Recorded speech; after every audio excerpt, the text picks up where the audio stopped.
Hey guys, what's going on and welcome back to the show. So for this week's episode, we are reviewing the official game ball of the World Football League. Now, almost 50 years old, this is the ball that was used in the inaugural season back in 1974. Now, although the World Football League didn't last that long, there were a couple versions similar to this one. So this one, which is the one used in the inaugural season in 74, there was also a version without Gary L. David, commissioner's name on it, once he was no longer commissioner. There was also a practice ball symbolized by a small P underneath the Spalding wording, which also has some telltale stories of them being used in games as well.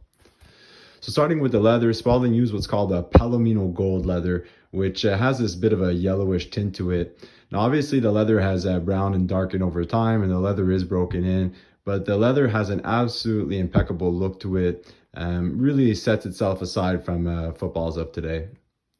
Aside from that, you got the stripes on each end of the ball. So stripes on the top two as well as lower two panels.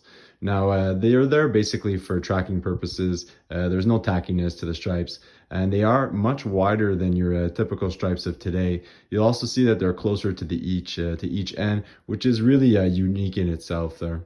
Overall, they did a pretty good look with this ball. Other than that, you got the laces. So these are true leather laces. In fact, the originals that came with this ball. This ball also has the original bladder to it. Now the laces are, I'd say, similar to what you'd find on today's Wilson Duke. Now they are a bit thinner and they have dried up over time, but they really look great and have fit really well with this ball.